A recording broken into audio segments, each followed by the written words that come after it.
Alors, bonsoir à tous. Nous allons voir notre deuxième séance d'ordonnancement des systèmes manufacturiers et de services. Je vais commencer la séance par un petit rappel de ce que nous avons vu dans la première séance, puis on va continuer avec les algorithmes et les règles de priorité. Ce que nous avons dit, c'est que, bon, je vais résumer bien sûr ce que nous avons dit, on va pas refaire la séance, mais l'ordonnancement, c'est la dernière étape de préparation du lancement de la production, et donc c'est l'étape qui vient directement après le calcul de besoin, la planification.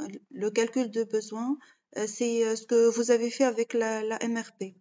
Donc le résultat de la MRP sont des ordres de fabrication et des ordres d'achat ou d'approvisionnement, et l'ordonnancement, c'est la planification à très court terme de ces ordres de fabrication. L'ordonnancement ou l'exécution de la fonction ordonnancement permet de répondre principalement à ces 4 questions. Qu'est-ce qu'on va fabriquer? Quels sont les produits qui vont être fabriqués? Qu'est-ce qu'on va utiliser comme ressources? Dans notre cas, on parle de ressources matérielles, c'est-à-dire des postes automatisés, ou bien des ressources manuelles, des postes manuels tels que l'emballage parfois. Quand est-ce qu'on va lancer ces ordres de fabrication et ça va prendre combien de temps? La fonction ordonnancement nous permet de répondre à ces 4 questions. La présentation du problème d'ordonnancement avant la résolution est très importante. Il y a une norme de présentation des problèmes d'ordonnancement. Nous avons commencé pour la présentation des problèmes des types d'ateliers. Qui se rappelle des types d'ateliers? Qu'est-ce qu'on peut trouver comme ateliers les plus utilisés? Le layout des ateliers, nombre de machines. Non?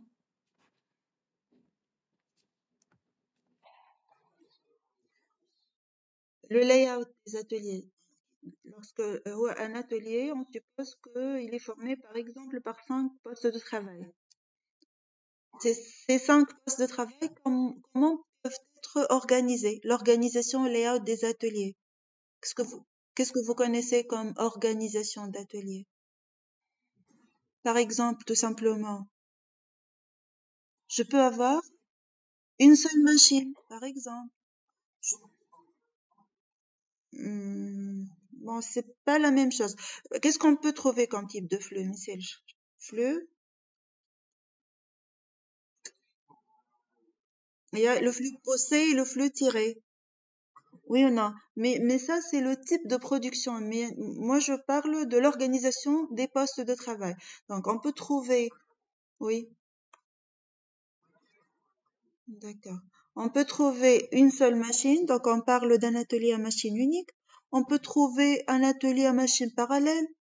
On peut trouver ce que nous avons appelé flow shop. Il faut absolument connaître ce type de layout.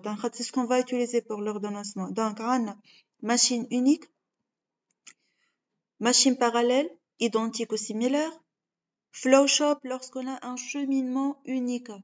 Un cheminement unique, c'est-à-dire que tous les produits qui vont être fabriqués dans l'atelier suivent le même chemin. Si nous avons 3 postes M1, M2, M3, 3 machines M1, M2, M3, les produits passent obligatoirement sur toutes les machines dans le même ordre. Là, on parle de flow shop. Et job shop,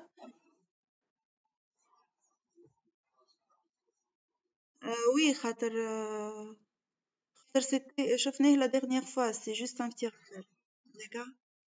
Non, je peux revenir si vous avez complètement oublié, c'est pas grave. On va revenir rapidement. Les types d'ateliers. Voilà. Tout va. Alors, les types d'ateliers, on peut trouver une machine unique, on peut trouver des machines parallèles, on peut trouver des flow shops, des ateliers organisés en flow shop, c'est-à-dire que tout le produit passe sur les machines dans le même ordre. Ça s'appelle aussi des ateliers à cheminement unique, ou bien on peut trouver un job shop, c'est-à-dire que j'ai plusieurs produits, différents produits qui ont différents cheminements. Donc, les organisations qui vont être un paramètre utilisé pour définir les problèmes d'ordonnancement. Donc, pour présenter les problèmes d'ordonnancement, nous avons besoin du type d'atelier, c'est-à-dire définir le nombre de machines, nombre de postes et le layout des postes. Et nous avons besoin de connaître des paramètres ou des caractéristiques des tâches ou jobs. On appelle tâches, jobs, commandes, tâches, jobs, commandes, ou bien non, cite le quatrième nom, c'est pas grave, mais dans la majorité des cas, on appelle la tâche ou le job ou la commande. Donc, il y a des informations qui doivent être connues ou calculées pour chacune des tâches. Ces informations sont en nombre de 4. Donc, pour chaque tâche I, j'ai ce que nous avons appelé ready time, c'est-à-dire le temps de disponibilité à partir duquel je peux lancer la tâche, c'est-à-dire la tâche, disons, la commande entre dans l'atelier, c'est RI. Nous avons aussi le PI, ou le temps de traitement, ou le processing time. Nous avons le CI, la date de fin de traitement, completion time, et le deadline, c'est la date de livraison au plus tard, c'est-à-dire c'est la date à laquelle je dois livrer le produit. Demain, les 4 informations qui peuvent être ou bien données ou bien calculées pour chacune des tâches. Donc, type d'atelier, comment?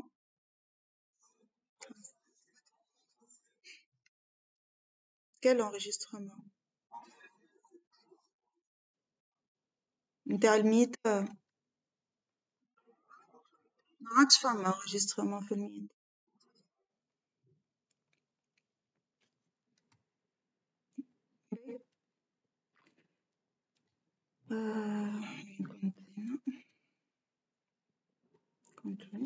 Alors, d'accord. Alors, donc on a dit le type d'atelier, le nombre de machines, les informations sur les tâches, généralement des contraintes ou des objectifs. Donc, je peux utiliser ces informations comme des contraintes du problème. Quand le bêta, je vais le rappeler tout à l'heure, et je peux utiliser un ou plusieurs paramètres de ces 4 comme paramètres du problème et non pas objectifs. Les objectifs maintenant, les données sur les tâches, les objectifs peuvent être liés bien au temps, ou bien aux ressources, l'utilisation des ressources par exemple, ou bien aux coûts, tels que les coûts de transport ou de stockage. Cet objectif, pour nous, sera unique. Donc, on traitera des problèmes mono-objectifs.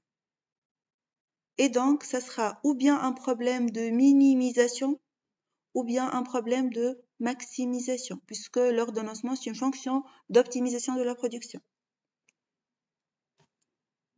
Type d'atelier, nombre de machines. Information sur la tâche, la commande ou le job. Et mesure de performance via un critère lié ou bien au temps, ou bien aux ressources, ou bien au coût. Et ce sera ou bien une minimisation, ou bien une maximisation d'un objectif. Les indicateurs utilisés comme mesure de performance, les plus utilisés sont les suivants. Je peux utiliser un flow time, un temps de circulation, c'est-à-dire le temps passé par une commande dans l'atelier. Ça peut être calculé par la date de fin d'exécution moins le ready time. Si on revient ici, la date de fin d'exécution moins le ready time. Une fois la tâche, oui, pour toute la commande. Oui, pour toute la commande. احنا نخدمو par commande. إذا كان par pièce, ça sera la terminaison de la pièce. إذا كان par lot, c'est-à-dire le traitement du lot. D'accord? Ça dépend de ce que nous avons comme file d'attente. Le file d'attente, je dois avoir des produits homogènes, ou bien des lots, ou bien des pièces uniques. D'accord? C'est une question très importante. Généralement, pour les problèmes simples d'ordonnancement, on coule des tâches non morcelables. C'est-à-dire quoi non morcelable? C'est-à-dire une fois je lance la commande, je ne peux pas arrêter le lancement d'une commande pour lancer une autre puis revenir. كان باش ناخدو كان تتفكروا عندنا ordonnancement statique ou ordonnancement dynamique. Pour l'ordonnancement dynamique, je peux interrompre une commande ou نبدأ une autre commande. Pour l'ordonnancement statique, non. Ce sont des tâches ou des commandes non morcelables, c'est-à-dire ne peuvent pas être découpées en morceaux. D'accord?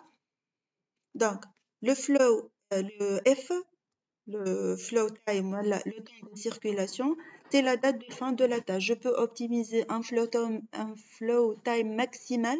Maintenant, par rapport à votre question, le vert, c'est une commande, le rouge, c'est une commande, le bleu, c'est une commande et le jaune, c'est une commande.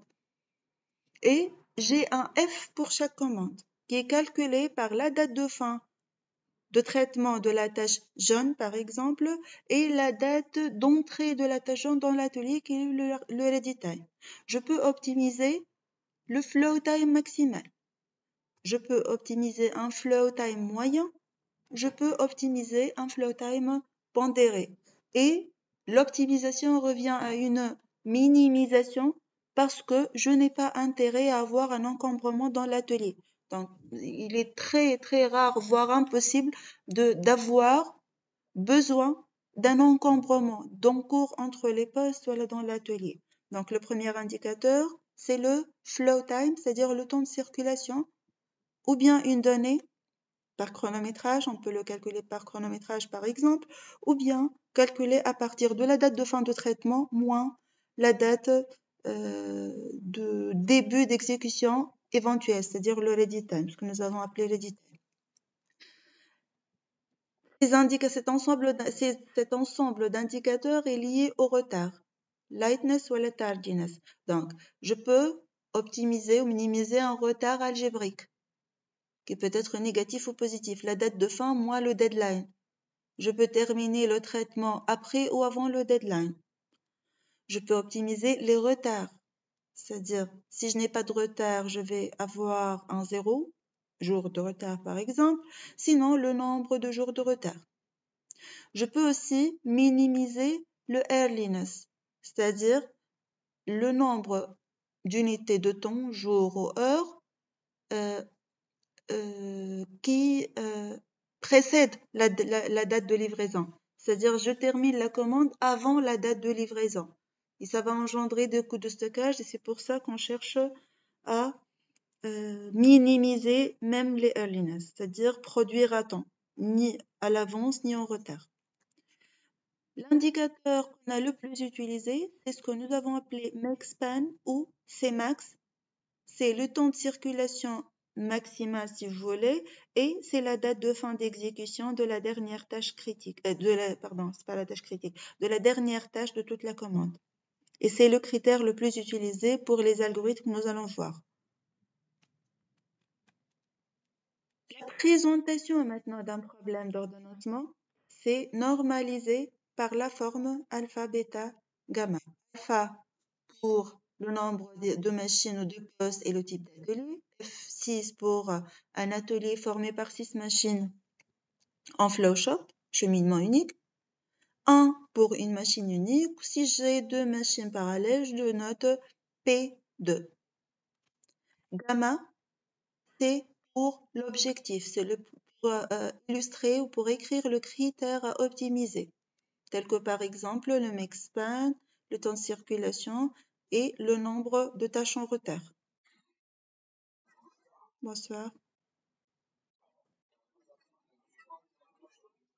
Il n'y a plus d'enregistrement avec le Meet. Nahah le Google. D'accord? Mais je suis en train d'enregistrer à le PowerPoint. Je vais partager quand même. Ben, je reprends. Le bêta, ce sont les critères. Ça peut être un critère, plusieurs critères ou pas de critères, dans le paramètre bêta. Les critères sont généralement des données sur la tâche. Ça peut être par exemple RI, les ready time, ou bien les deadlines. Le processing time doit toujours être connu, le temps de traitement. Exemple, Si j'écris 1 DI somme des UI, je veux dire que je vais optimiser, je vais calculer l'ordonnancement d'un atelier formé par une seule machine avec des contraintes de date de livraison, DI, et je cherche à optimiser le nombre de tâches en retard. Donc, je vais choisir l'algorithme adéquat pour ce problème d'ordonnancement. Deuxième exemple, cas d'une machine unique, atelier à machine unique. Je dois connaître le deadline de chaque commande et mon objectif, c'est de minimiser le retard maximal. 3. Machine unique, optimiser le retard moyen. Je n'ai pas de contrainte pour ce cas. Pareil pour le quatrième cas, un job shop de 3 machines. Mon objectif, c'est d'optimiser le make span. Et voilà, et je n'ai pas de contrainte. Exemple de notation alpha, bêta, gamma de problème d'ordonnancement. Quand est-ce qu'on parle de règle de priorité? Qui peut me rappeler? Quand est-ce qu'on parle d'une règle de priorité? Dans quel cas de type d'atelier? Plusieurs machines ou une machine unique? Une machine unique. Donc, on parle d'algorithmes qui utilisent une règle de priorité lorsqu'on a plusieurs machines. Lorsqu'on a une machine unique, on parle de règle de priorité. Je vais rappeler quelques règles qui sont les plus utilisées pour les problèmes d'ordonnancement, qui sont la règle FIFO, first in, first out, appelée aussi premier entré, premier servi, c'est-à-dire il n'y a aucun critère de choix que le temps d'arrivée, quelle que soit la date de livraison, quel que soit le temps de traitement. Et c'est une règle équitable. Équitable, par exemple, dans le système de service. Dans une file d'attente devant un guichet, le premier qui va arriver sera servi en premier. Pas forcément pour l'industrie. Deuxième règle, il y a aussi la règle LIFO, mais c'est très rare pour l'industrie. Last in, first out. On a discuté ça la dernière fois.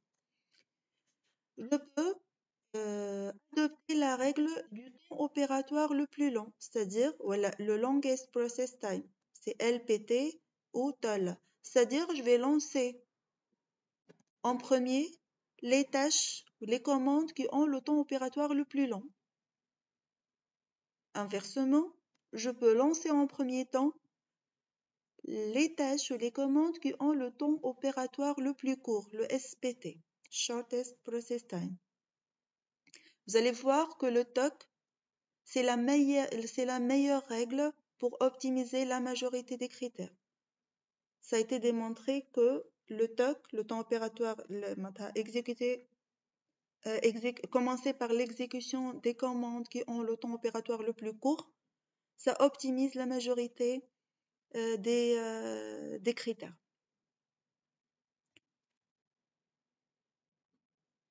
On peut aussi adopter ou utiliser la règle de date de livraison, c'est-à-dire lancer en premier temps les commandes qui doivent être livrées en premier lieu, quel que soit leur temps opératoire, quelle que soit la date d'arrivée.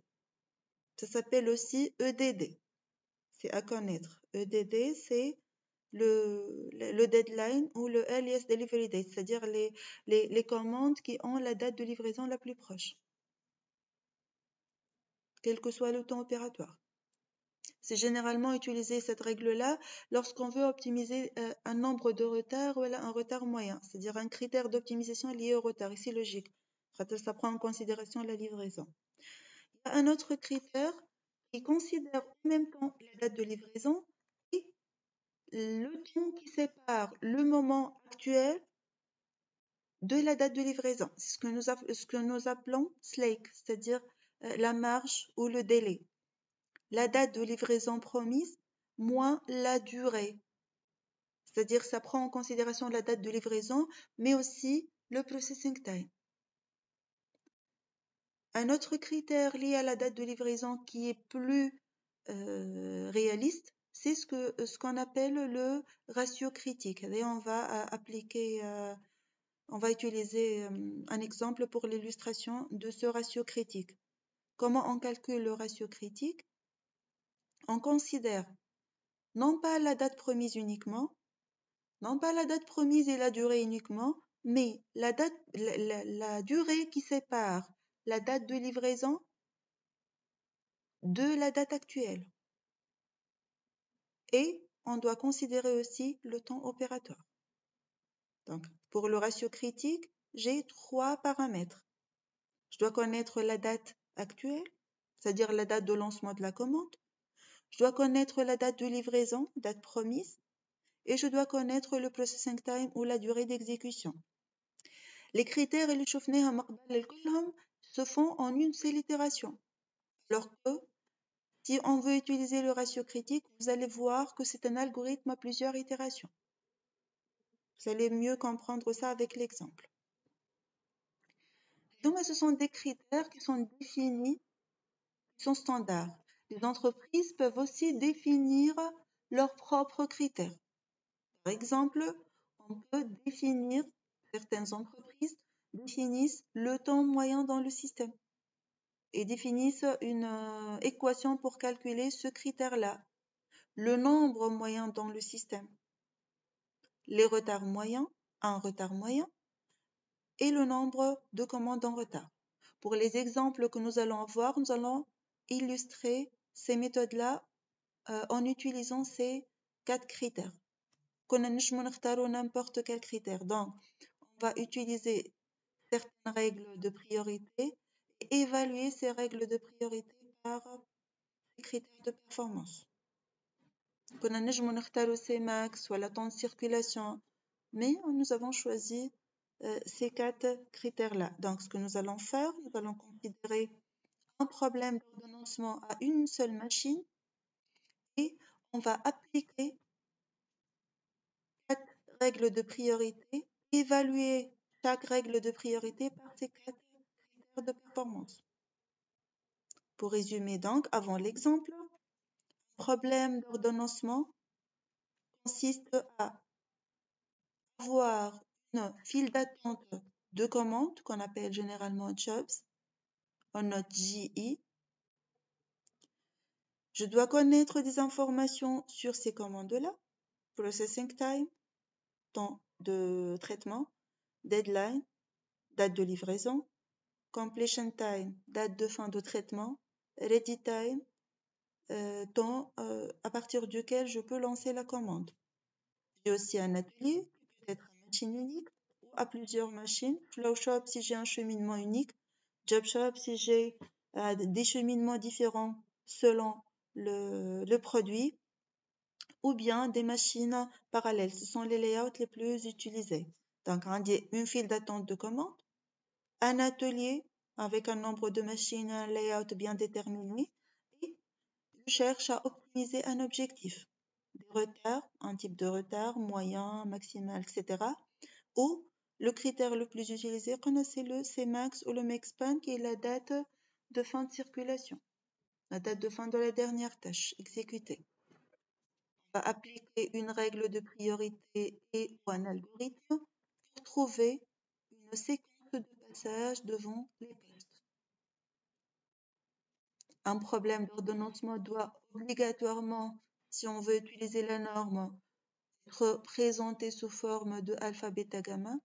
Alpha pour le type d'atelier nombre de machines, bêta pour les contraintes qui sont généralement liées aux commandes, parfois on ne trouve pas de contraintes, et gamma pour l'objectif, pour illustrer l'objectif qu'on cherche à optimiser. Le résultat du problème d'ordonnancement, c'est des séquences d'exécution des différents jobs devant les différents postes de travail. Généralement, on met les postes de travail en ligne et on place les commandes successivement. Exemple, on va considérer job shop,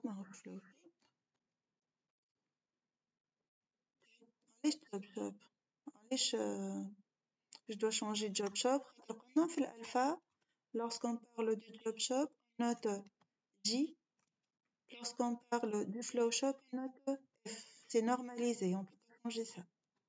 Donc, on va considérer 3 jobs en job shop et j'ai les données de processing time et deadline. J'ai 2 machines. C'est-à-dire quoi en job shop 2 machines? Je connais pas. On dit 3 commandes. Un atelier en job shop 2 machines. C'est-à-dire quoi?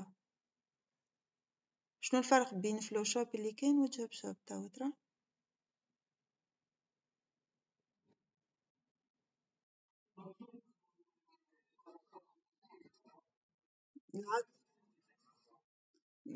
Ben, si flow shop, c'est-à-dire que les 3 J, J1, J2, J3 passent par exemple tous devant M1 puis M2. Job shop, je peux avoir par exemple J1 passe devant M1 puis M2, J2, J3 passe devant M2 puis M1. Ou elle, J3 passe uniquement sur M2. Donc, ce n'est pas un cheminement unique, alors que flow shop, c'est un cheminement unique. D'accord? Donc, le job shop, c'est-à-dire que les 3 jobs passent par des cheminements différents, pas forcément avec le même cheminement.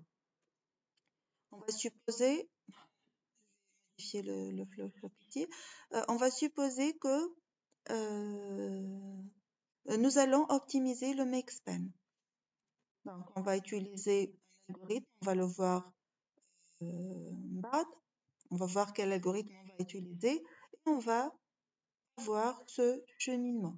Le résultat des problèmes d'ordonnancement, c'est job shop, c'est une présentation qui utilise le diagramme Gantt. D'accord? Vous allez définir l'ordre et on peut présenter ou bien dans un tableau, on va voir, ou bien en utilisant un diagramme Gantt. C'est ce que nous allons faire. Voilà les algorithmes, les différentes notions et algorithmes que nous allons voir. Les règles de priorité, l'algorithme de Johnson, Jackson, Moore-Hudson, Roy. On va voir l'algorithme d'affectation.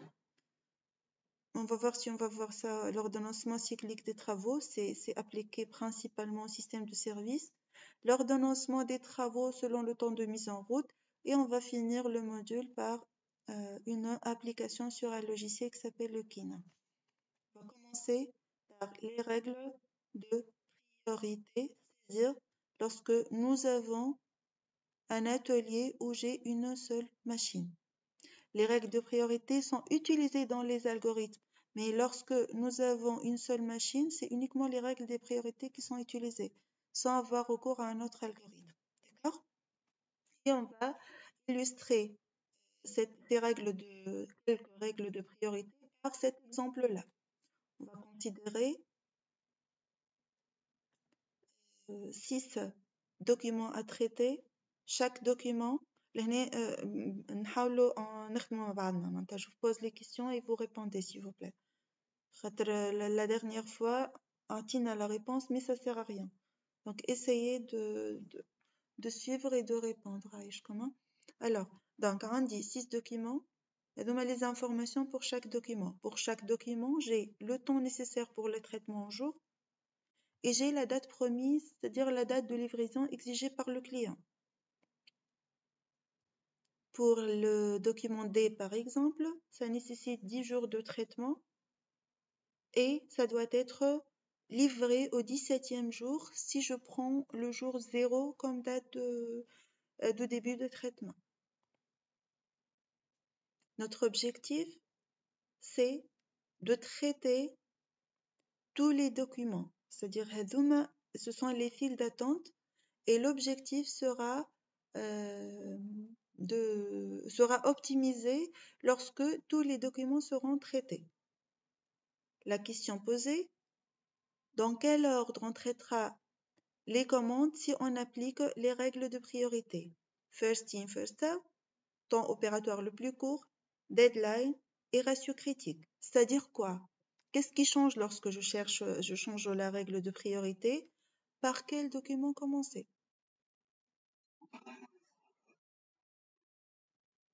Date de livraison de C هو الكاد. اش معناتها date de livraison CAD? J'ai pas compris. ترى قل.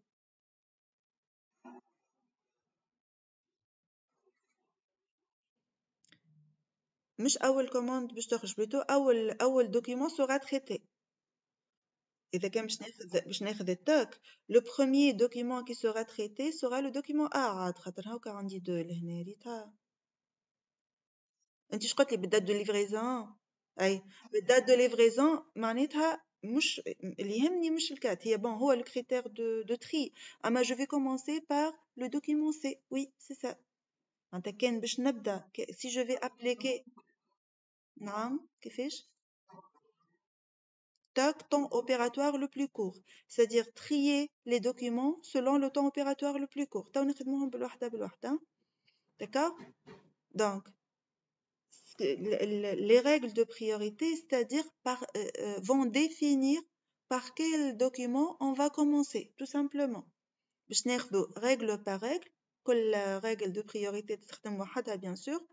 On va calculer les critères اللي شفناهم هوني, ces critères-là, pour chaque règle de priorité, et puis les comparer. D'accord?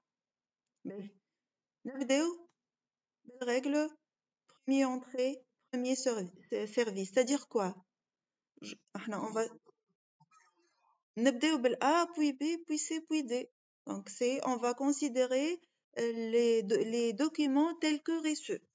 C'est-à-dire on va considérer cet ordre tel que donné au début. D'accord? Et on va définir l'ordonnancement devant la machine, calculer le temps et calculer par la suite les différents paramètres d'évaluation ou de calcul de performance de cet ordonnancement-là. كيفاش نخدمو les dates, on doit toujours, lorsqu'on veut définir une solution pour un problème d'ordonnancement, ديما عندنا des données généralement هما la durée et la date promise, c'est-à-dire la durée de traitement et la date de livraison pour ne pas avoir de retard exigé par le client. Ce sont des paramètres donnés. Et on doit toujours calculer pour chaque commande la date de début et la date de fin. C'est notre objectif. Calculer un ordonnancement revient principalement à définir l'ordre de passage, déjà c'est défini par la règle FIFO par exemple, et calculer la date de début et la date de fin de chaque commande en respectant l'une des règles. Pour le moment, on va respecter la règle FIFO, c'est-à-dire garder cet ordre-là. Dans le cas général, نخدموا l'ordonnancement dans un calendrier. C'est-à-dire quoi? أنا نخدم de lundi jusqu'à vendredi, samedi, dimanche, c'est un temps de fermeture de l'atelier. نخدم بالدate. اليوم on est le 2. اليوم on est le 2. Donc نحط هوني le 2. Date de début. La date de fin, 2, 3, 4. C'est le 4 février. Mais on va travailler sur un nombre de jours. مانيش باش نعملوا le jalonnement, c'est-à-dire le positionnement dans un calendrier pour faciliter. Donc, on va toujours supposer qu'on va commencer à t égale à 0. T égale à 0, c'est la date du jour. إذا كان تحبوا تخدموها نتوما rigoureusement dans un calendrier, t égale à 0, c'est la date du jour. Mais pour nous, ça sera un t égale à 0. Donc, A, la première tâche, sera exécutée à t égale à 0. Elle dure 2 temps, 2 jours. Ça va durer 2 jours, donc se termine J égale à 2. D'accord? Le retard, comment on calcule le retard? C'est on compare la date de fin d'exécution à la date promise. Le document A doit être remis à t égale à 7, jour J égale à 7, se termine à J égale à 2. Il n'y a pas de retard, donc j'écris un 0. Il n'y a pas de nombre de jours en retard. كنت نلوج على الايرلينس كنت تفكروها راني حطيت 5 كان نلوج على قديش وقت حضرت الكوموند قبل لا ليفريزون راني حطيت 5 اما هنا notre objectif c'est le retard donc c'est un 0 Quand est-ce que je vais lancer le document B donc? Est-ce que c'était égal à 0? On dit une seule machine. علاش 3 باهي وقتاش 3 إذا كان قال لي يعطيني l'information إنه il y a un temps de transfert de commande ولا de temps de transport de commande d'une journée. معناتها باش تجيني la commande B, je dois attendre une journée. وقتها نحط 3. أما si on n'a pas de données sur le temps d'attente, on suppose que nous n'avons pas ni de temps d'attente pour les commandes, ni de temps de transfert إذا كان عندي plusieurs machines. Donc je vais lancer le document B juste après la fin du document A. On va supposer ça, d'accord? Et la date de fin sera tout simplement 10. Est-ce qu'il y a un retard? 0. 0. Je vais lancer C à T égale 10, je termine à T égale à 14, que j'ai un retard. Oui, 10 jours de retard. Je lance D à T égale à 14, se termine à T égale à 24, j'ai 7 jours de retard. D'accord? Je lance E à T égale à 24, termine à T égale à 29, j'ai 14 jours de retard. Très bien. F sera lancé à T égale à 29, se termine à T égale à 41 et j'ai 23 jours de retard. Nous aurons besoin pour calculer les paramètres de la totale durée. Juste, faites la somme, vous allez trouver 41. Total date de fin, 120. Et total retard égale à 54. Maintenant, on va calculer les paramètres d'évaluation de cette règle-là FIFO.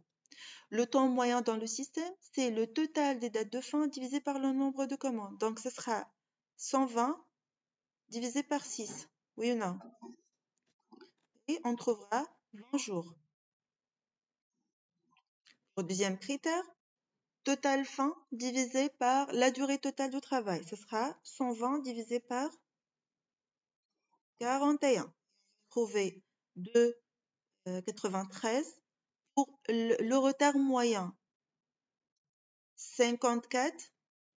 Mais c'est une, je dois préciser quelque chose. Quand le retard moyen, ça ne sera pas 54 divisé par 4. Hein. Ce sera divisé par 6, par toutes les commandes.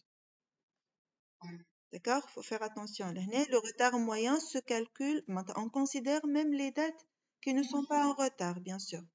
On va trouver un retard moyen de 9 jours par commande et le nombre de commandes en retard est égal à 4. Ça, c'est pour la règle FIFO. Maintenant, ça y est, on va livrer à part et on va revenir à cette règle-là, aux critères de performance, lorsqu'on va comparer les règles de priorité. Maintenant, on passe à la règle TOC ou SPT, Shortest Process Time. C'est le temps opératoire le plus court. Donc, on va trier les commandes selon quoi? Selon la durée la plus courte. Donc, on va commencer par A, puis par C, puis C, puis E, etc. Donc, on doit, avant de commencer, trier les commandes selon leur temps opératoire croissant. Donc, on va commencer par A, C, E, B, D, F. Et on va faire de même qui m'amène à l'aile FIFO. Donc, A commence à T égale à 0, se termine à T égale à 2 et pas de retard. C commence à T égale à 2, se termine à 6 avec 2 jours de retard. E commence à 6, se termine à 11 avec sans retard. Se termine 11, date de livraison 15. B, 11, 19 avec 3 jours de retard et ainsi de suite. Et on va aussi calculer la somme des dates de fin et la somme des jours de retard. On va recalculer les critères. On va trouver ça. Vérifier. D'accord? On dit un tableau de comparaison de ces paramètres-là. Troisième règle, date promise. Donc, on va commencer par, qui marque votre camarade tout à l'heure, on va commencer par C, puis, selon la date, puis A, et on continue. C'est-à-dire, on va trier les commandes selon la date promise la plus proche. C, A, E, B, D, F, et aussi on va faire de même. If B commence à 11, termine à 19 avec 3 jours de retard, et on continue. On calcule le total, on calcule les paramètres de la même manière. D'accord? كان تحسوني قاعدة نزرب vous m'arrêtez. خاطر كيف احنا on a détaillé le FIFO de la même manière. Est-ce que c'est clair? Oui, عملنا FIFO, date promise et شنو هي الأخرى؟ FIFO, date promise et TOC, le temps opératoire le plus court. هذوما vous avez remarqué que le tri se fait en une seule fois. عملت مرة واحدة tri, on va j'ai calculé tous les paramètres. Là, on va appliquer la règle de priorité ratio critique. قلنا le ratio critique, ça se calcule comme date promise moins date actuelle sur la durée de l'opération. Donc, pour A, le ratio critique sera égal à combien? Voilà, tiens l'équation. La date promise, la date actuelle de départ, elle est toujours égale à 0. D'accord?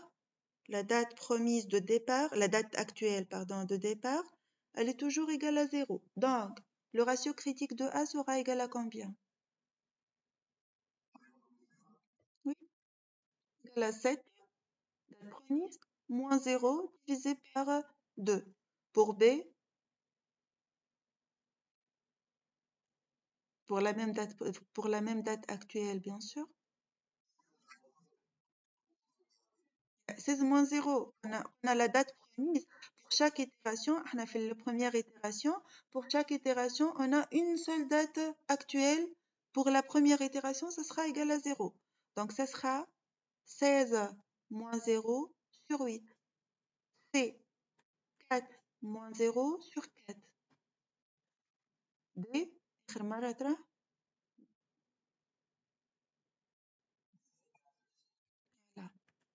On aura ça.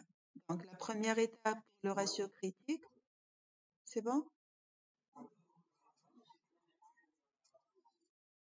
Pour la première itération, c'est pour la même raison, et on a commencé à t égale à 0. C'est pour la même raison. On commence, c'est la même explication اللي عطيتها لكم tout à l'heure. إذا كان كنا نخدموا في calendrier وعندي le jour 5 de travail راني حطيت la date actuelle égale à 5 pour toutes les premières commandes. D'accord? On suppose qu'on va commencer à t égale à 0. إذا كان je commence à t égale à 19, ce sera t égale à 19 quand même. D'accord? Voilà, كان نخدم hebdomadairement par semaine.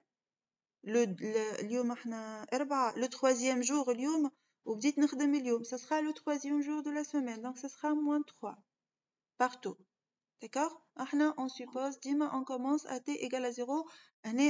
Pour la première itération, le ratio critique, c'est une règle itérative, vous allez comprendre. Pour la première itération, on prend la date actuelle t égale à 0, sauf indication. Sauf indication. On commence à t égale à 2, la date actuelle sera égale à 2. D'accord? Donc, est-ce que j'ai répondu à la question? D'accord, merci. Donc, on calcule le ratio critique dans n'importe quel ordre, ça n'a pas d'influence sur les valeurs obtenues. Et puis, on va choisir, on va sélectionner la tâche qui a le ratio critique le plus petit. Et on va dire qu'on va commencer le traitement par cette tâche-là. Le premier élément lancé sera l'élément, dans notre cas le document C, qui a le ratio critique le plus faible. Et on va dire que le premier élément de la séquence sera le C, le document C dans notre cas. D'accord?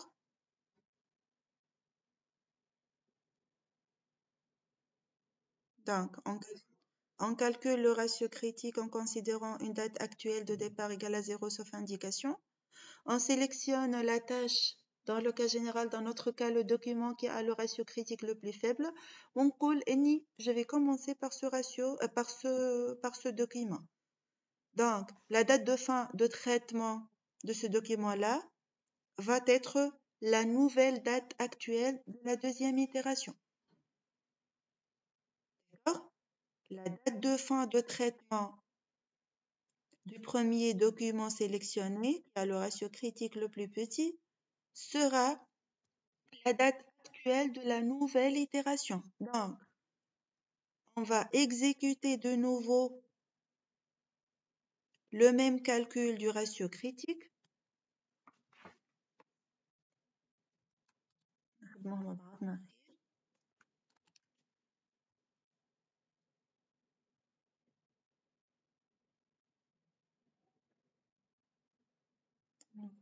Je supprime ça. Je supprime. Alors, je reprends rapidement. On a sélectionné le C comme premier ratio critique, comme premier document à exécuter avec le plus petit ratio critique. La date de fin d'exécution de ce premier document, c'est la nouvelle date actuelle. D'accord? Ce sera la nouvelle date actuelle. Donc, la date actuelle pour la deuxième itération sera toujours égale à 4. Donc, on élimine le document C puisque je sais que ce sera le premier document lancé et je recalcule les ratios critiques pour chaque document des documents restants. Donc, le ratio critique pour le A sera calculé qui fait 7 moins 4 sur 7 moins 4 sur combien? Sur 2, toujours sur la durée d'exécution de la tâche. Hein? Deuxième, 16 moins sur 8, très bien. 17 moins 4 sur 8, etc. Et le deuxième document lancé sera quoi donc? Sera F. Sera F. D'accord? Nahil F, où la nouvelle date actuelle sera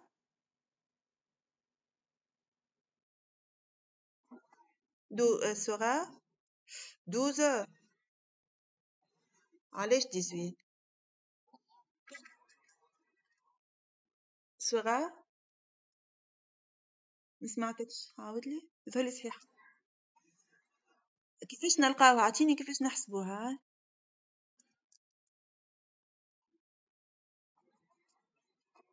انت قول لي ترى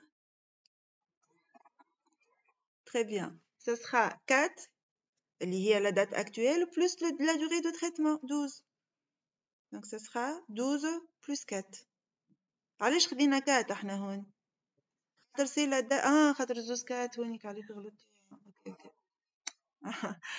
logiquement, c'est lié au traitement. Hein. C'est lié au traitement, logiquement. D'accord? Donc, la nouvelle date actuelle sera 16. La khatat. Et pour traiter le premier document. En fait, حاجتنا بالمachine disponible, quelle que soit la date de livraison. Oui ou non? Pour lancer un troisième document, je nous livrer le commande ou la libérer une machine? Libérer une machine, هكا ولا وقتاش تكون ليبر الماكينة بعد قداش وقت بعد الكات هو durée d'exécution du document C. Une fois je termine le document F, la machine est disponible. Donc je peux lancer le troisième document. Oui ou non? Donc j'ajoute la durée de traitement. Et on continue de la même manière pour trouver l'ordre. Vous pouvez vérifier. Je peux vous donner le temps pour le faire.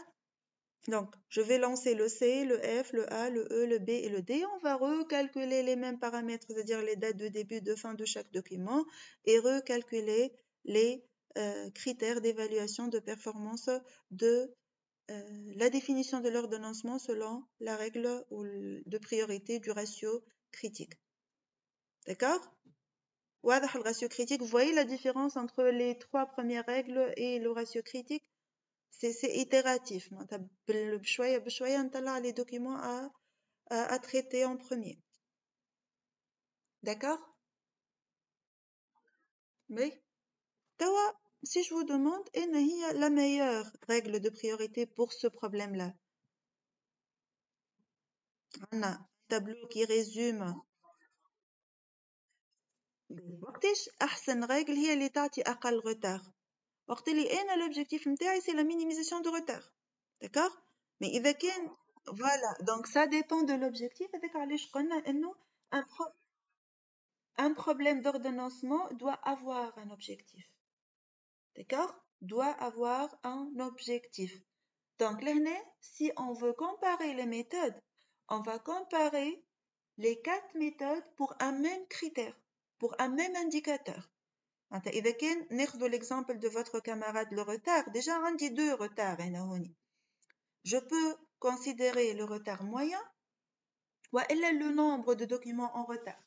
Si je vais considérer le nombre de retards de commandes en retard, quelle est la meilleure méthode, la meilleure règle de priorité?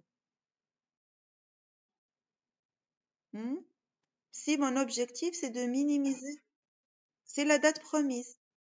D'accord? C'est la date promise. خاطر تعطيني 3 documents uniquement en retard. Si mon objectif c'est de minimiser le retard moyen, quelle est la même chose? Est-ce que c'est logique? Est-ce que c'est logique? Oui. على خاطر le critère نتاع l'ordre نتاع l'ordonnancement هو le retard.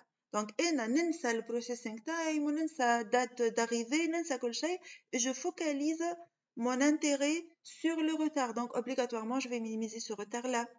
D'accord?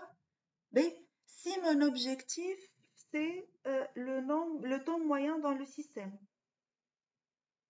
فنحب نقص au maximum les encours. Le temps moyen dans le système, c'est le TAC. C'est le TAC. Si mon objectif, c'est de minimiser le nombre moyen dans le système, le nombre de documents moyens dans le nombre de documents existants dans... C'est le TAC aussi, d'accord? Donc, le FIFO, c'est la plus mauvaise. Le ratio critique, c'est le plus mauvais pour le retard moyen. ما هو meilleur في حتى شيء. Donc صعيب لازم ياخذ وقت لازم ما هو meilleur في حتى شيء. Mais ça n'empêche راهو dans certains problèmes le ratio critique يعطينا résultat. خاطر هنا خدينا un exemple au pif. Dans le cas général, on applique sérieusement ce processus. Et ce qui m'intéresse, pour choisir une technique, pour choisir un algorithme, إذا ما عنديش la possibilité de déterminer directement la meilleure règle ou le meilleur algorithme, je teste plusieurs algorithmes et je choisis le meilleur selon un critère défini. D'accord? Et pour les règles de priorité. Un exemple pour appliquer les règles de priorité dans le cas d'une machine unique, un atelier à machine unique. D'accord? On avance? On avance ولا فما حاجة ماكمش فاهمينها الأولاد؟ D'accord. On a fini avec les règles de priorité. On va maintenant passer aux algorithmes. C'est-à-dire, la règle de priorité, c'est un petit algorithme, mais les algorithmes, c'est lorsque nous avons plusieurs commandes et plusieurs postes de travail. C'est la généralisation des problèmes d'ordonnancement. Avant de commencer avec les algorithmes, on va commencer peut-être pour cette séance, on termine Johnson, Inch'Allah. Je vous propose une vidéo qui illustre les problèmes d'ordonnancement à plusieurs machines. Manarach, est-ce que vous serez capable d'entendre le son ou la lettre? Je vais commenter la vidéo. Hein? Donc, je vais lancer la vidéo. قولوا تسمعوا في les commentaires ولا لا. Hein? D'accord? Oui.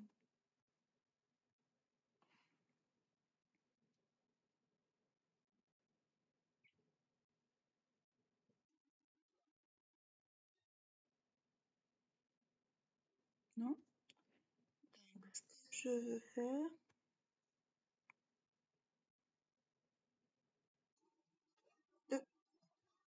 تسمعوا في الكلام ولا لا؟ غنية هاي تو يبدأ يتكلم مهم تسمعوا في الحس. D'accord. باهي. Je vous laisse هو quelques minutes أما 5 minutes أما sont très très importantes وركزوا فيهم وأنا je vais interrompre وقت اللي لازمني نقف. D'accord? Allez-y. Hein? ومن بعد on va discuter la vidéo. Hein?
Donc, pour un problème d'ordonnancement, on peut avoir des tâches automatisées ou حتى manuelles. Donc, l'ordonnancement se fait aussi sur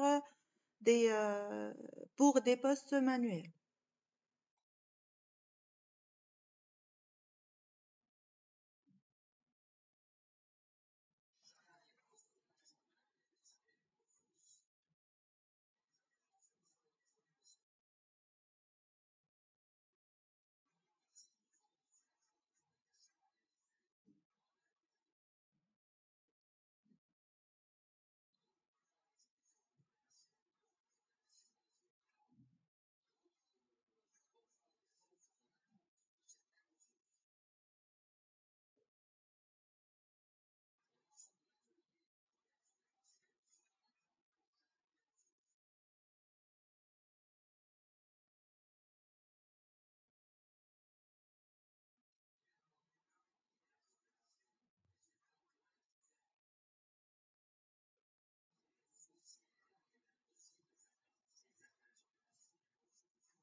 Alors, est-ce que ça vous a expliqué un peu pourquoi on a besoin de l'ordonnancement, cette vidéo-là?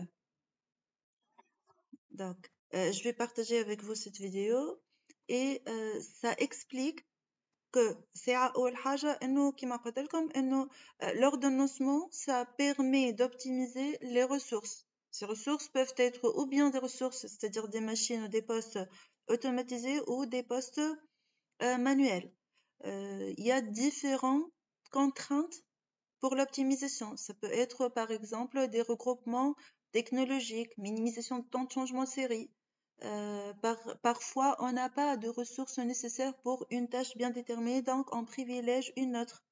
Et nous avons des opérations. Et nous avons les opérations. On dit de ressources et des opérations. La file d'attente est formée par les opérations qui vont passer devant les ressources. D'accord?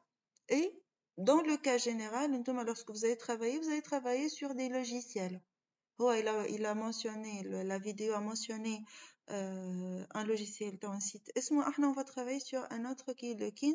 Lorsque vous serez dans une autre entreprise, peut-être il y aura un autre logiciel, mais le principe est le même.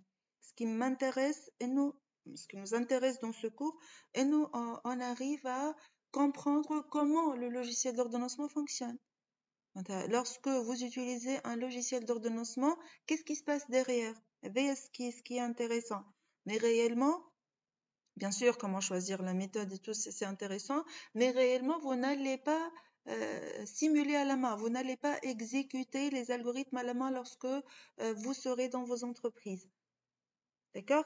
Mais vous serez capable d'interpréter le résultat, de mieux interpréter les résultats si vous savez qu'est-ce qui se passe. J'ai appliqué l'algorithme de Johnson. Tu sais déjà c'est quoi l'algorithme de Johnson, pourquoi l'appliquer, etc. Donc, on va avoir la théorie, c'est-à-dire le fondement théorique de l'ordonnancement, et la dernière séance, ou les 2 dernières séances, on va utiliser un logiciel qui va illustrer les algorithmes que vous allez voir dans le cours. D'accord? Et on va commencer pour cette séance et la séance prochaine qui sera en ligne aussi. On va voir les 4 algorithmes de Johnson, Jackson, Moore-Hudson et Roy. Les 3 premiers algorithmes sont des algorithmes d'ordonnancement. Vous allez voir que l'algorithme de Roy, c'est pas vraiment un algorithme d'ordonnancement, mais il est utilisé pour l'ordonnancement, pour calculer les dates. On va voir ça. D'accord? Ou pour samedi, samedi هذا نقراو peut-être نعملوا des exercices sur Johnson ونبداو Jackson quelques samedi. ولا نكملوا جونسون et Jackson. D'accord? بيه نبداو بجونسون. شو مش نعملوا الكل algorithme. Ce que nous allons faire, nous allons commencer par définir le problème, la présentation normalisée du problème. Donc نقول Johnson شنو هي الالفا شنو هي البيتا وشنو هي الجاما. شنو هما les problèmes qui peuvent être résolus, les problèmes d'ordonnancement qui peuvent être résolus par Johnson. C'est quoi cet algorithme-là, les différentes étapes de cet algorithme-là. Pardon. Et le résultat, comment présenter le résultat. On commence par Johnson. Donc, quand est-ce que Johnson est utilisé? Il est utilisé pour l'ordonnancement lorsque j'ai n'importe quel nombre de produits, 2 machines, un séquencement unique, c'est-à-dire flow ou la job shop. Flow shop ou job shop. Cheminement unique, même séquence. C'est plutôt flow. C'est plutôt flow shop, d'accord? Donc, نحنا باش نشوفوا Johnson 2 machines, Johnson 3 machines et Johnson généralisé. Donc, dans le cas général, Johnson peut être utilisé quel que soit le nombre de produits, quel que soit le nombre de machines. La condition, c'est d'avoir un même séquencement quel que soit le produit. C'est-à-dire, si j'ai احنا قلنا باش نبداو ب2 postes, puis 3 postes, puis n'importe quel nombre de postes, c'est-à-dire supérieur ou égal à 3. نبداو ب2 postes. Pour appliquer Johnson à n produits sur 2 machines, il faut avoir bien sûr 2 machines consécutives, et chaque commande, c'est-à-dire chaque produit, doit obligatoirement passer pour traitement sur le premier poste, puis sur le deuxième poste. Si j'ai un seul produit qui passe uniquement sur A, par exemple, ou uniquement sur B, ou qui passe sur B puis A, on ne peut pas appliquer l'algorithme de Johnson. Ce sera pas Johnson dans tous les cas. D'accord? Donc, Johnson peut être appliqué quel que soit le nombre de produits, quel que soit le nombre de machines, en particulier lorsque j'ai 2 machines. La condition d'application, c'est lorsque j'ai un séquencement unique pour tous les produits, c'est-à-dire le même ordre de passage quel que soit le produit. Deuxième condition d'application de l'algorithme de Johnson, voilà, le critère de performance optimisé par l'algorithme de Johnson, c'est la minimisation, où on cherche le temps, la minimisation du temps total de traitement. Donc, je cherche le temps total le plus court pour le traitement de toutes les commandes.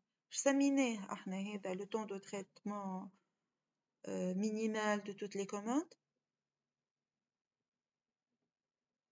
C'est le Cmax, c'est le Maxpan. Donc Johnson permet d'optimiser le Cmax, Maxpan, et utiliser quel que soit le nombre de produits, quel que soit le nombre de machines, en particulier 2, et lorsque j'ai un séquencement unique ou un cheminement unique. À l'intérieur de l'algorithme, on utilise la règle de priorité temps opératoire le plus court. D'accord? Est-ce que c'est clair? Ok. C'est clair? Là, vous avez, merci. Là, vous avez les étapes. نعطيك الصحة. هنا عندنا les étapes. في كل مرة je vais vous proposer les étapes de l'algorithme. On va pas les lire هكا, mais plutôt on va les illustrer par un exemple. D'accord? Donc, نخدموا l'exemple, puis on va revenir à ces règles-là. Je vais copier. Et on va illustrer, commencer par Johnson 2 machines, par cet exemple-là.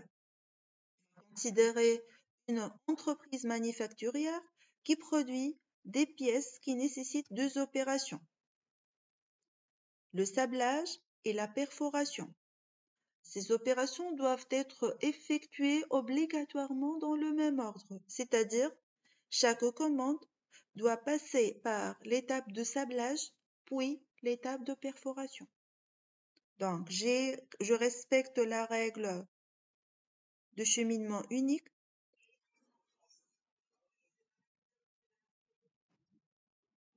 Vous avez une question?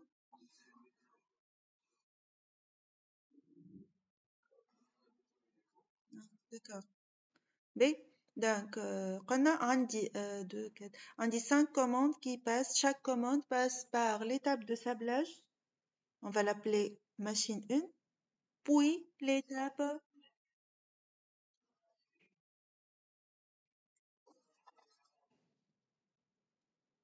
de perforation.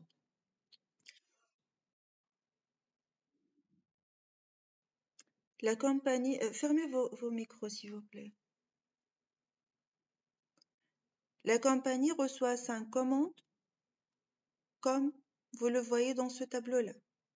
L'objectif est de déterminer la séquence de traitement des commandes de façon à minimiser شنو التتت ترى شكون يقول لي شنو التتت temps de traitement total hein? C'est temps de traitement total. Donc on va on va essayer de déterminer la séquence de traitement des commandes selon la règle FIFO, puis selon la règle Voilà l'algorithme de Johnson et puis on va comparer les deux calendriers. Je me est-ce que vraiment l'algorithme de Johnson optimise la date de fin de traitement ou pas? Commencer par Johnson. بعد الفيفو سهلة. كيفاش فيفو؟ شكون يفكرني؟ معناها on va appliquer FIFO. Ouais. On lance A. هكا ولا 6 sauf à fait 6. علاش plus? Ah oui, plus 8. Bon, vous allez voir انه plus 8 هنا ما خممتش فيها بالكدا. تعرف علاش؟ على خاطر على خاطر احنا on cherche la date de traitement finale مش la date de traitement de chaque commande. Tu vois? Donc انا فهمت معناتها انا ما يهمنيش فيها الA وقتاش توفى en fait. Bon, هي يهمني شوية خاطر ما نجم نلانسي la tâche B sur la deuxième machine que si la tâche A est finie. توا خلينا في الالغوريثم de Johnson خاطر احنا عملنا الفيفو pour une machine ما خدمناش فيفو sur deux machines. توا نخدموها توا.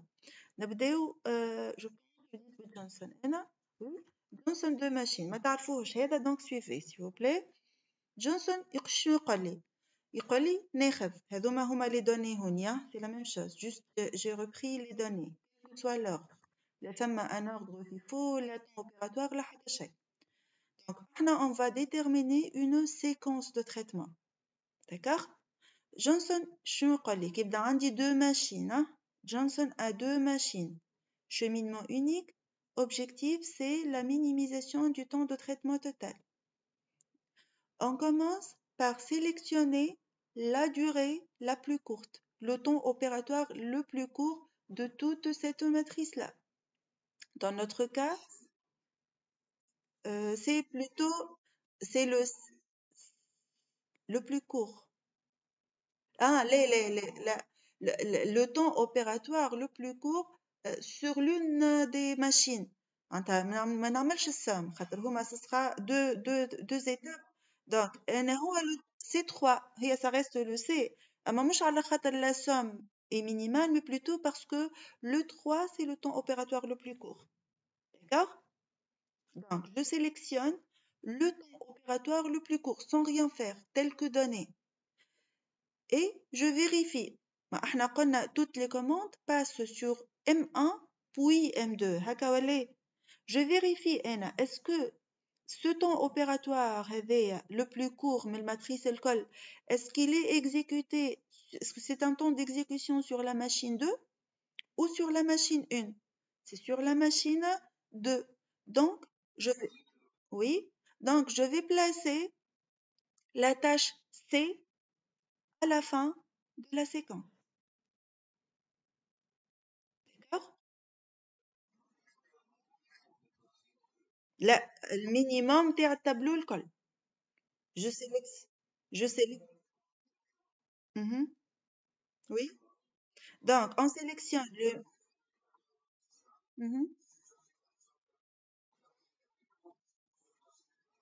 نحطها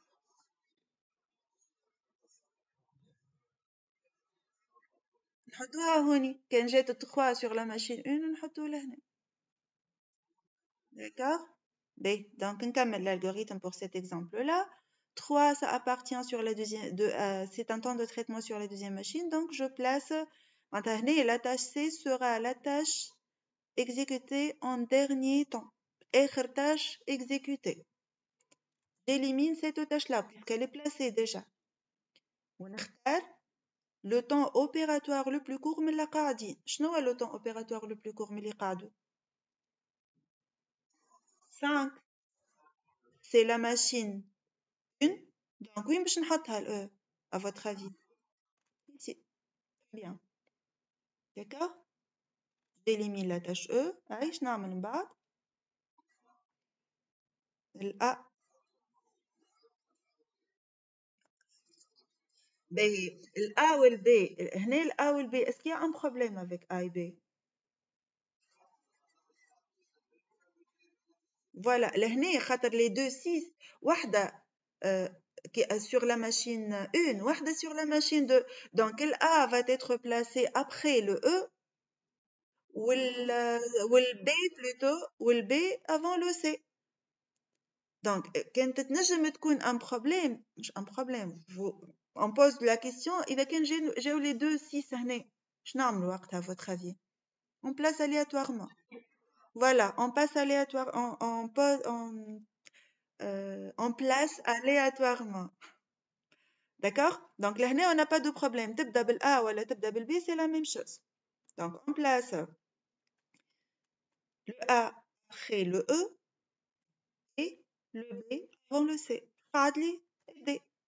Donc, selon l'algorithme de Johnson, je dois exécuter la commande de E, puis A, puis D, puis B, puis C sur la machine 1 et la machine 2.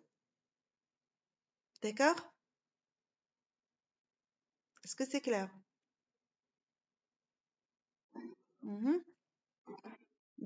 Si on veut maintenant présenter le diagramme Gantt pour les machines, vous êtes d'accord? Et nous, je dois garder le même ordre puisqu'il s'agit d'un flowchart. Johnson ne peut être exécuté que si j'ai un flowchart.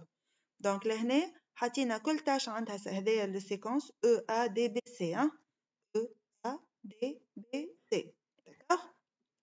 J'ai عندي les temps opératoires, les données, les temps opératoires, et je vais dire les ordonnancements sont, comme au début de la séance, sont présentés selon dans un diagramme Gantt qui ressemble à un Gantt.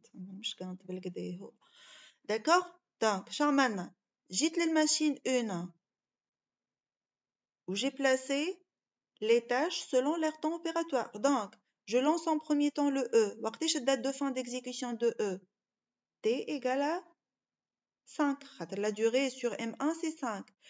Puisque ma indice un temps d'attente, ma indice des données sur le temps d'attente, je peux directement lancer le A. Donc, A commence à T égale à 5 et dure 6 temps sur la machine 1. D'accord? Ça termine à T égale à 11. D commence à T égale à 11 et ça dure 9 temps. Donc, je termine à T égale à 20. B commence à T égale à 20, se termine à T égale à 31, la durée à 11. Je lance directement le C pour une durée de 9 et ça se termine à T égale à 38. D'accord? Sur la machine 1, ما عنديش l'attente d'attente, l'attente de transfert, ni rien du tout. باهي علاش ما بديتش ال E من الأول؟ علاش بديتها après le traitement de E sur 1 خاطر قال لي إنه la perforation est exécutée après le sablage. Donc je ne peux lancer la première tâche sur la machine 1 sur la machine 2 que si le traitement de cette même tâche-là est terminé sur la machine 1. وأنا لازمني نبدأ بالE. هكا ليه؟ Donc, la tâche, voilà. Donc, la tâche E ne peut être lancée sur la machine 2 qu'à partir de l'instant T égale à 5. La durée de traitement de E sur la machine 2 est égale à 10. Donc, la date de fin, c'était égal à 15. D'accord? À T égale à 15, la machine 2 est disponible. Le traitement de A sur la machine 1 est terminé. Donc, je peux lancer la tâche A. À T égale à 15, A dure 8 temps sur sur la machine 2, se termine à T égale à 21. Le traitement de D sur la machine 1 est terminé, donc je peux lancer le D à T égale à 23 sur la machine 2. Ça dure 7 ans, ça se termine à T égale à 30. Pourquoi je ne peux pas lancer le B directement sur la machine 2? Voilà, je dois attendre la fin de traitement de la tâche B sur la machine 1. معناتها pour lancer une tâche sur la machine 2, il y a deux conditions. La machine 2 est disponible et le traitement de cette tâche-là sur la machine précédente est fini. Donc, à T égale à 30, la machine 2 est disponible, mais la tâche B n'est pas prête. D'accord? La commande de B n'est pas prête. Donc, je lance le traitement de B sur la machine 2 AT égale à 31, B nécessite 6 temps, donc ça se termine AT égale à 37, kiff kiff. Je ne peux pas directement lancer le C, je dois attendre un temps parce que le traitement de C se termine à T égale à 38 et le traitement de C sur la machine 2 et le traitement de toutes les commandes se termine à T égale à 41. Donc C max égale à combien? M'expan égale à 40. Très bien. Égale à 41 heures. D'accord? هذايا pour l'algorithme de Johnson. كان باش نعمل FIFO maintenant. كيفاش هالفيفو هذا؟ كيفاش باش نخدم par analogie? L'ordre des tâches هوني sera quoi? Sera A, B, C, D, E. Voilà. Donc باش نعمل كيف A, B, C, D, E. ومن بعد je vérifie à chaque fois pour lancer A, est-ce que 2 est disponible بطبيعتها? Je lance A. AT égale à 14. Est-ce que le traitement de B sur 1 est fini? Non. Donc je dois attendre. Je ne peux lancer le B KT égale à 17. في الأون ما عنديش مشكلة هنكمل اللانسي نكمل اللانسي كي نكمل البي لازم نستنى un temps 1 heure pour lancer le C كي نكمل le C je dois attendre 6 heures pour lancer le D et E peut être lancé directement C max égale à 50 donc أنا خير pour la minimisation de C max c'est Johnson d'accord. Et en plus, عندي توا بالحق أنا l'objectif متاعي c'est la minimisation de ces max. أما زادة Johnson me permet d'optimiser les temps d'attente. L'exploitation, le temps, maximiser le temps d'exploitation de la ressource 2. هنا la machine 2 قداش من temps d'attente عندها كان نحيو le temps de démarrage. Bien que حتى temps de démarrage نحسبوه temps de démarrage ترى. Donc الماشين 2 قداش تستنى هوني قداش تقعد ما تخدمش 5 plus 1 plus 1 7 oui très bien 7 heures la machine 2 fait le FIFO si j'applique la règle FIFO 6 plus 3 9 9 plus 8 plus 1 d'accord donc Johnson optimise le Cmax et optimise aussi le temps de repos voilà le temps d'indisponibilité de non-exploitation de la machine 2 d'accord. Et c'est logique, et non, la fin de temps de traitement de la machine 1 pour les deux règles est le même خاطر نحطوهم en série توفى واحدة نبداو الأخرى توفى معناتها ديما la date de fin de traitement sur la machine 1 إذا كان ما عنديش un temps de transfert entre ما بين les commandes ديما est égal à la somme des temps de traitement ce n'est pas le cas pour la machine 2 d'accord. C'est clair هوني donc إذا نعرفوا كيفاش on exécute l'algorithme de Johnson كيفاش on présente les diagrammes في les traitements et comment choisir entre les méthodes هنا كنا نجمو نختاروا une autre règle de priorité كنا نجمو نختاروا une autre règle mais احنا اخترنا انه on compare Johnson par rapport à la règle FIFO. C'est clair. نعم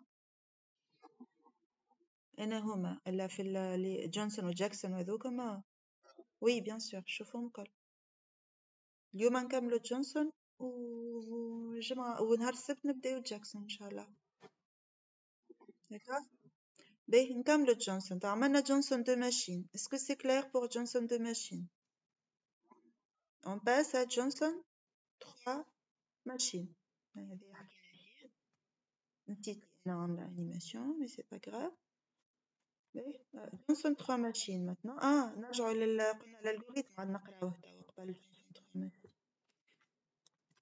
donc شنو l'algorithme شنو مكتوب فيه choisir la commande ayant le temps opératoire le plus court de toute la matrice si le temps choisi appartient au premier poste placez la commande en tête de séquence sinon placez à la fin احنا بدينا بالفin choisir parmi les commandes qui restent celle ayant le temps opératoire le plus court Si ce temps correspond au premier poste, placez la commande à la suite de la séquence. Sinon, placez la commande juste avant la commande placée à la fin. Répétez les étapes 3 et 4 jusqu'à ce que toutes les commandes sont placées. Donc هذا كان قريناه من الأول أنا ما فهمنا حتى شيء هكا ولا إيه؟ هذاك علاش وتوا فهمتوا ما؟ Bien sûr. Bien. C'est l'objectif. Kif, on va faire pareil pour toutes les méthodes. Johnson a 3 machines. شرحنا فيه l'algorithme, نرجعوا له من بعد. Par contre, هنا ثم une remarque très importante pour tous les algorithmes en fait. On va supposer il n'y a pas de temps de transfert entre les machines, il n'y a pas de temps de réglage entre les produits. Avec علاش كي شفنا la machine 1 هوني directement on lance, il n'y a pas de temps de réglage. Il n'y a pas de temps de transfert entre les machines. إذا كان فما temps de réglage, donc ما بين E ou A par exemple, لازم نستنى ce temps de réglage. ما نلانسيش directement A. إذا كان فما un temps de transfert entre les machines, شنو اللي باش يتبدل؟ وقتاش نلانسي E? Après le temps de transfert. Donc هنا احنا on a supposé, puisqu'il n'y a pas d'indication, qu'il n'y a ni temps de transfert, ni temps de réglage entre les produits. On va supposer de même pour Johnson à 3 machines. D'accord? L'algorithme تنرجعوا له ولا ما نرجعولوش في المثال المهم نفهموه. Donc on va considérer 6 produits sur 3 machines. Et bien sûr, puisque c'est Johnson, donc on va supposer NO. Le produit P1, voilà, tous les produits passent sur M1, puis M2, puis M3. Donc Johnson ne peut être appliqué que dans le cas d'un atelier en Flowshop. Donc notre objectif pour ce deuxième exemple de l'algorithme de Johnson, c'est de déterminer la séquence de traitement des commandes, toujours pour minimiser le temps total de traitement, en appliquant l'algorithme de Johnson. مش généralisé par Shahounia, on va appliquer l'algorithme de Johnson 3 machines. Généralisé, c'est plus que 3 machines. Et on va déterminer à quel moment on va terminer toutes les commandes. D'accord? Un angle, Johnson pour 3 machines, généralisé 3 machines. On va calculer deux paramètres X et Y. Qui fait qu'on va calculer ces paramètres-là? On y fait les couleurs. X sera calculé en se basant sur les temps opératoires sur les 2 premières machines. Y sera calculé en considérant les temps opératoires sur les 2 dernières machines. Donc, X sur les 2, on considère les 2 premières machines uniquement. Y, les 2 dernières machines uniquement. Donc, X sera calculé pour chaque produit en ajoutant les temps opératoires des 2 machines. D'accord? Donc, 2 plus 6, 2 plus 6, 8 plus 2, 6 plus 2, 6 plus 6 et 6 plus 3. D'accord? هذايا pour X. Y ترى قداش؟ قلنا Y 8. Très bien. Oui, très bien. Très bien. Donc, pour Y, on va considérer les 2 dernières machines. Et on va calculer un paramètre K en divisant tout simplement X par Y. Je répète, Johnson a 3 machines. Mais généralisé pour quel que soit le nombre de machines. Hein? Donc,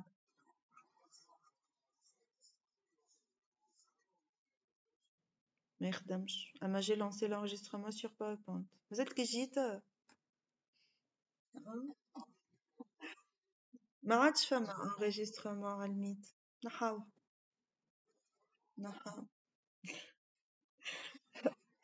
Heureusement مش مسجل. صوتك ما يتسجلش. Heureusement. Alors, B. Je reprends donc. On calcule x et y et puis on va calculer le paramètre ou le ratio k en divisant x par y tout simplement. Et l'ordre, oui,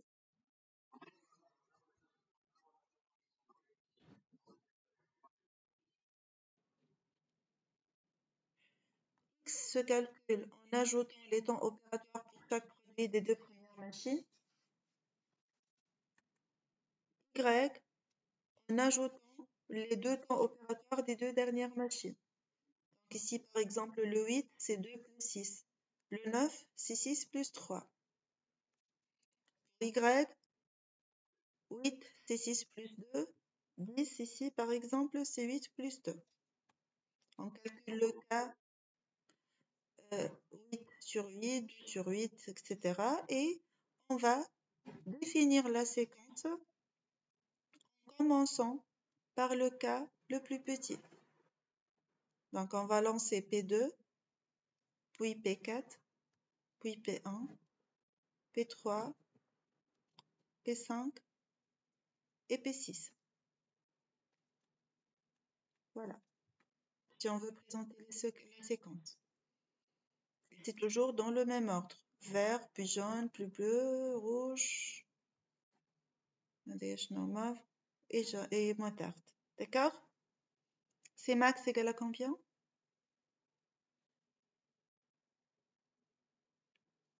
C'est max égale à 33. Très bien. D'accord? Donc, avec Johnson a 3 machines, on calcule le paramètre. On va généraliser Johnson, quel que soit le nombre de machines. L'année, une remarque très très importante. Ok? Oui? Mhm. Oui. Ordre croissant. Oui. Ratchay, on a présenté le gain. Ouais.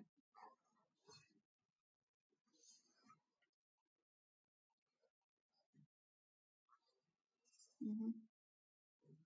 Oui. Donc, la remarque ici sur la généralisation de l'algorithme de Johnson, c'est qu'il y a plusieurs variantes de la généralisation de Johnson. Et j'ai choisi une variante. Donc, lorsque vous cherchez sur Internet ou là dans les livres, vous pouvez trouver d'autres variantes de la généralisation. وإلا, vous allez voir, il y a des conditions à vérifier. Donc, il y a des conditions à vérifier. Si ces conditions-là ne sont pas vérifiées, comment faire? نشوفوا une autre variante. J'ai choisi un exemple d'application de l'algorithme Johnson généralisé pour n produits et m machines. D'accord? Donc, l'algorithme de Johnson généralisé pour n produits et quel que soit le nombre de machines, c'est-à-dire supérieur strictement à 3, il est applicable dans le cas de n produits et m machines, mais la condition reste toujours un même séquencement. Donc, on va chercher le séquencement optimal en appliquant l'algorithme de Johnson généralisé. D'accord? L'exemple sur lequel on va nous baser, c'est 4 commandes ou 4 jobs, 1, 2, 3, 4 ici, en colonne, et 5 machines. Le premier job, par exemple, passe 6 temps sur la première machine, puis 4 temps sur la deuxième machine, 1 heure sur la troisième machine, 2 heures sur la quatrième et 8 heures sur la cinquième machine. Le deuxième job doit obligatoirement suivre le même ordre, kiff pour le job 3 et 4. Est-ce que l'énoncé du problème est clair? Donc la question maintenant, on va définir l'algorithme de Jones, on va définir la séquence optimale qui minimise le temps opératoire de traitement, le temps de traitement total en appliquant l'algorithme de Johnson généralisé. Comment on va faire ça? La première étape, il y a des conditions à vérifier pour pouvoir appliquer Johnson. Je nomme ces conditions-là, les suivantes. On doit vérifier la première machine est-ce que le temps minimal de la première machine est supérieur ou égal au maximum des temps opératoires du reste des machines.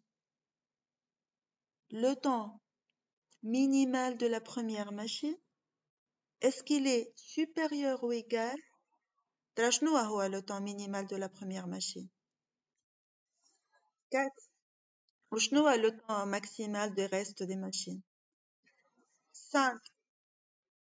كيفاش temps maximal وهو عندي برشا؟ Le maximum c'est combien؟ عندي un seul maximum. عندي مش des restes أنا قلت لكم des restes mais des machines des m-1 machines donc des 3 machines suivantes hein?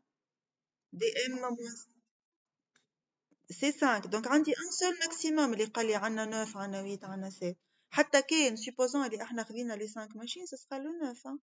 d'accord donc نعاود نركز هنا est-ce que le temps opératoire le minimal de la première machine est-ce qu'il est supérieur ou égal au maximum de temps opératoire des m-1 machines qui restent donc mettre 2 les m-1 non خاطر 4 n'est pas supérieur ou égal à 5 d'accord on dit 4 c'est le minimum de la première machine les machines de 2 jusqu'à m-1 entre m-2 machines suivantes le maximum متاعهم هو 5 4 n'est pas supérieur ou égal à 5 donc la première condition n'est pas vérifiée je ne peux pas appliquer l'algorithme de Johnson généralisé cette variante de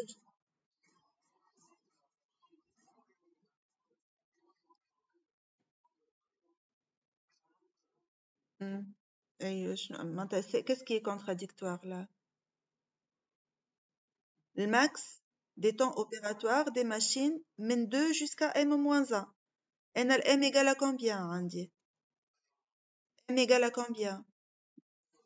5 donc les machines de 2 à 4 اللي هما en jaune هوني d'accord donc le minimum نتاع le bleu je vais le comparer au maximum نتاع الjaune معناتها ديما نحي la dernière machine pour la première condition هنا ال n نتاعي égal à 5 le minimum de m1 égale à 4 le maximum de m2 3 4 égale à 5 4 n'est pas supérieur ou égal à 5 donc la première condition n'est pas vérifiée donc jusqu'à présent je ne peux pas appliquer Johnson قال لي je peux si cette condition n'est pas vérifiée je peux vérifier une deuxième condition est-ce que le minimum de la dernière machine est supérieur ou égal au maximum des m-2 machines juste avant شنو le minimum de la cinquième machine c'est 5 est-ce que 5 est supérieur ou égal à 5 oui donc la deuxième condition est vérifiée Johnson il suffit d'avoir une de ces deux conditions vérifiées pour pouvoir appliquer Johnson généralisé sur une machine. D'accord? Donc, je peux appliquer Johnson généralisé. C'est la première étape. Moi, qui m'a fait 2 ou 3 machines, j'applique Johnson sans rien vérifier. À partir de 4 machines, il y a plusieurs variantes. La variante que j'ai choisie aujourd'hui, c'est une variante qui exige la vérification d'au moins l'une de ces deux conditions. Le minimum de temps opératoire de la première machine est supérieur ou égal au maximum des temps opératoires des m-2 machines suivantes. Sinon, tant mieux si les deux conditions sont vérifiées, mais on n'a pas besoin de ça. Sinon, le minimum de la dernière machine, du temps opératoire de la dernière machine, est-ce qu'il est supérieur ou égal au maximum des temps opératoires des machines intermédiaires? Donc, Dima, on compare la première machine, nahi ou la première ou la dernière, ناخذ le maximum نتاع الوسطانيات les machines intermédiaires et le maximum de ces machines intermédiaires يلزمو يكون inférieur ou égal ou bien le minimum de la première machine ou bien le minimum de la dernière machine. Il suffit d'avoir une condition vérifiée pour pouvoir appliquer l'algorithme de Jones généralisé sur M machine. D'accord? Une seule condition vérifiée suffit. D'accord? C'est clair?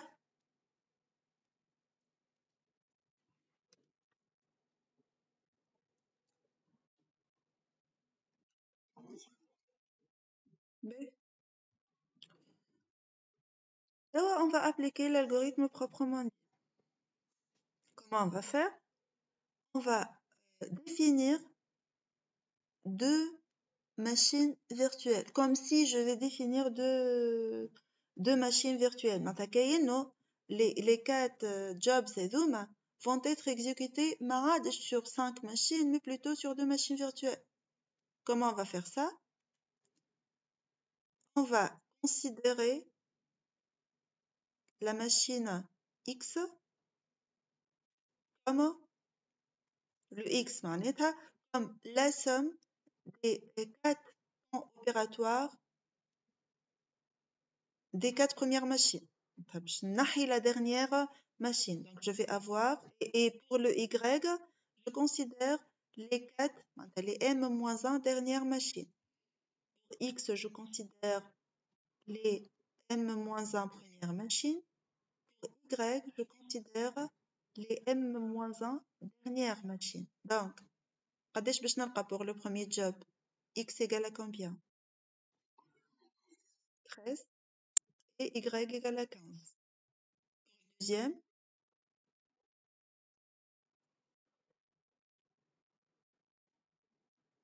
pour job 2, 17 et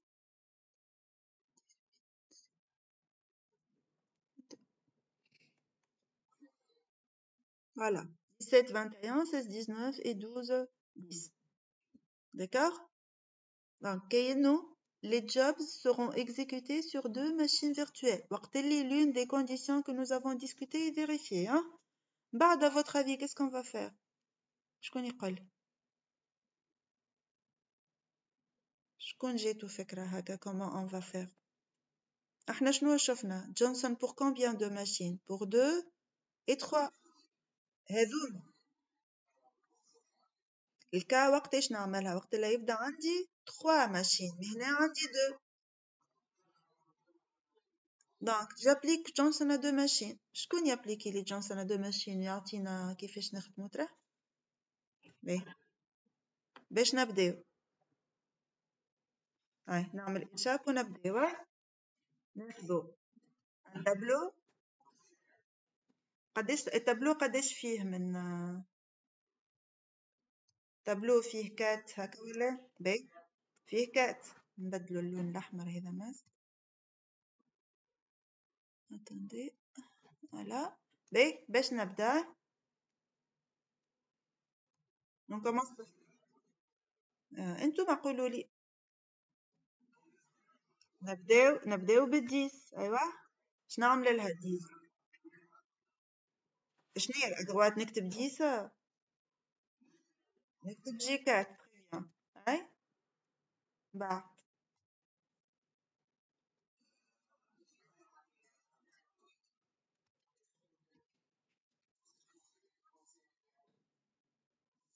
12 ناخذها ولا سي بون خديتها مع الديس؟ هذيا باغي اها باهي شوش عمل نعاود هاي اللي ماهوش مركز يعاود رابيدمون. هاي باش بدينا بالديس هكا ولا هاي قلتولي حط الجي كاتوني. كي حطيت الجي كاتوني هذه ما عادش نغزر لها هكا ولا ديجا بلاسي. وينو الباغي مش تو كنت نشوف فيها. اي من بعد شفت علاش ما ناخدوش الدوزة. توا ناخد تخيس. وين نحطها تخيس؟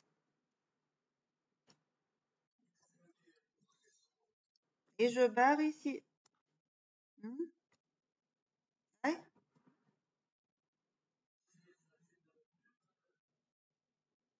16 جي 2 ولا جي 3؟ جي 3 وين نحطها؟ بحذا الجي 1 ولا بحذا الجي 4؟ بحذا الجي 1. très bien. D'accord. Donc on applique Johnson à deux machines. D'accord. On va trouver cette séquence-là. كما قلت لي توا يعطيكم الصحة. J1, J3, J2, J4 et J2 et J4.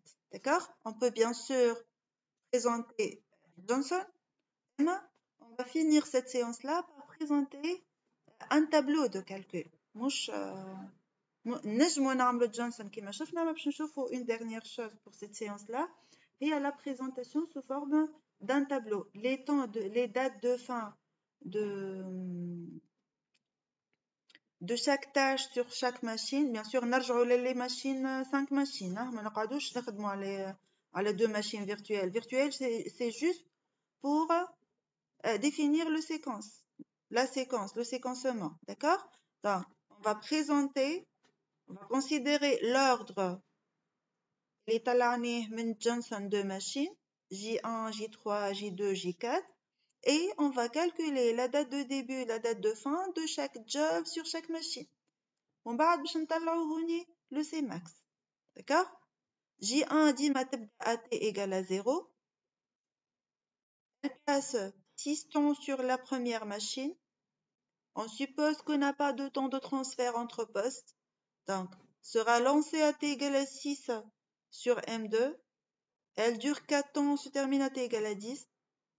Lancée à t égale à 10 sur M3, وعندي un temps sur une heure sur la machine 3, donc se termine à 11.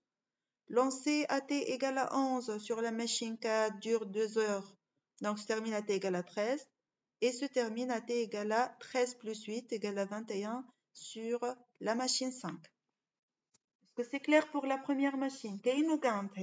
Mais présenté sous forme de tableau. On peut avoir les deux. J3, وقتاش تتلانسا sur M1.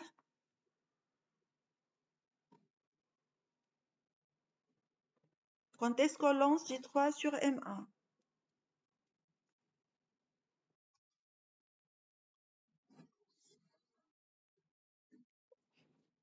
وقتاش le M1 sera disponible? À t égale à combien?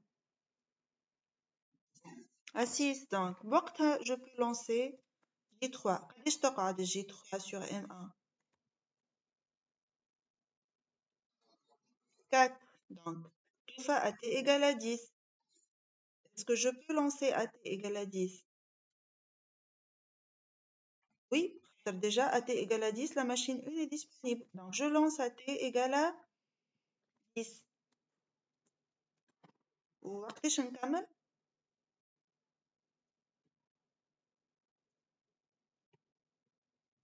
وقتاش 13.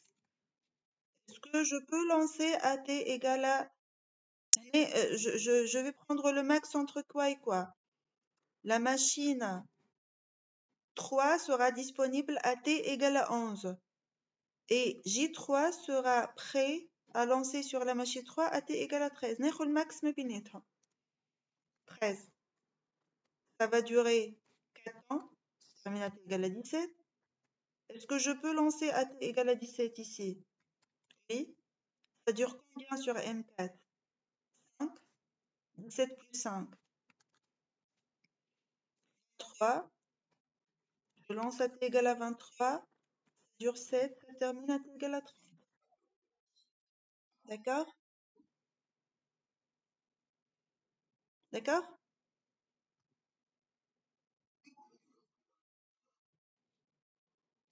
B. كيف pour T égale pour J2. Là, كيف 15 ou 20, 23.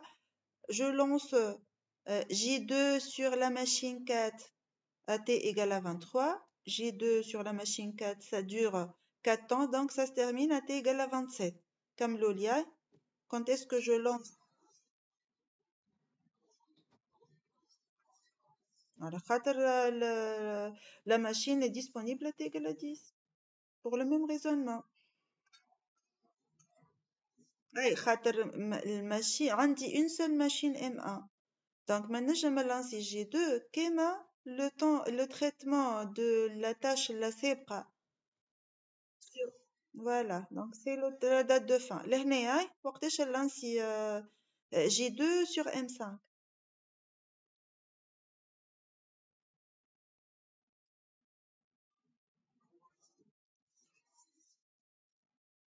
لا هو يا اما 27 يا اما 29. C'est 29, c'est le maximum entre la date de disponibilité de la machine 5 et la date de fin de traitement de J2 sur la machine 4. Donc, je lance égale à 29. اللي يسألني علاش 10 هنا وقتاش نلانسي جي 4 سامحوني مانيش راه فيكم هذاك علاش نعرفش لي سيميا. Alors, وقتاش نلانسي جي 4 sur M1 15. Voilà. وقتاش je lance كيف لهنا وقتاش je lance J4 sur M4.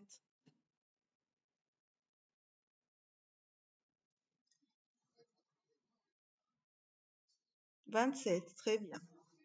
26 wala 27. Le max du fin de traitement sur M3 et la disponibilité de J2. Donc c'est le max, mais bien le 27 ou le 26. Quand est-ce que je lance J4 sur M5?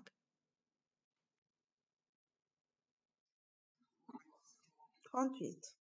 Très bien. Tmax égale à 43. Très bien. Voilà. On a terminé avec Johnson. Vous avez des questions sur l'algorithme de Johnson? Ok. Donc la prochaine fois, on va commencer avec, bon, je le rappelle bien évidemment, Nerdmo Jackson et on va avoir quelques exercices aussi. D'accord? Pas de questions? Merci beaucoup. Merci comme ça. Merci. À la prochaine fois.